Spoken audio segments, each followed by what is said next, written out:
Let's start this lesson with a simple truth. Children don't learn how to think like entrepreneurs if they're told what to do all the time. They learn it when we give them space to think for themselves. And this, my friend, begins with you, the parent. For years, we've been told that being a good parent means giving instructions, keeping things safe, making sure everything is under control. But here's the reality. If we control everything, we leave no room for ownership.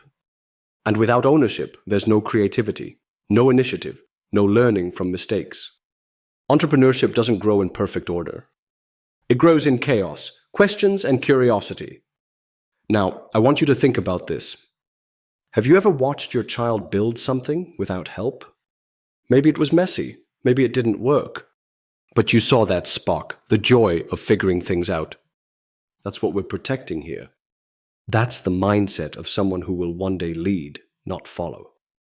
And as parents, our job is not to give all the answers. Our job is to ask better questions. Imagine this. You're standing on the side of a football field. Your child is playing. They miss a goal. You have two options.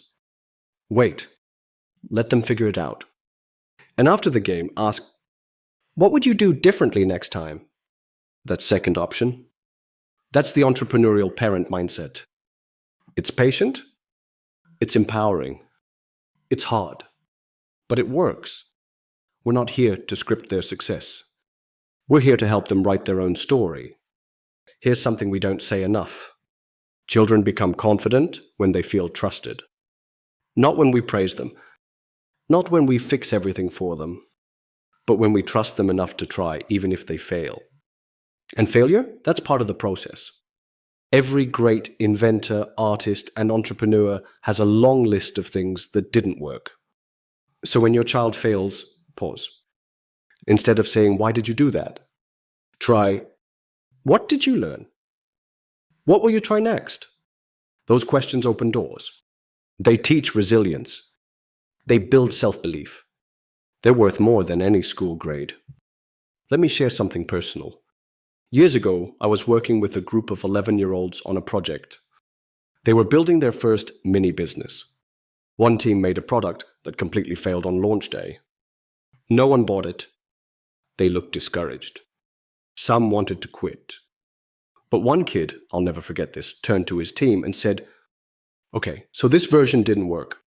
But what if we try a new name and a different color? And guess what? That tiny pivot, that shift in thinking, led them to success just 1 week later. And here's the best part. That wasn't something I taught them. It was something they discovered because we gave them room to fail, think, and try again. This lesson is not about letting kids do whatever they want. It's about collaborating with your child, becoming a partner in their journey. You bring the wisdom, they bring the wild ideas. Together you build something amazing. So next time your child shares a weird, wacky, or wonderful idea, don't shut it down. Ask, tell me more. How do you imagine it working? Even if it sounds impossible, especially if it sounds impossible. That's where creativity begins. Now, you don't have to be a startup expert. You don't need to know marketing or strategy. You just need 3 things. Curiosity. Ask questions, even if you don't know the answer.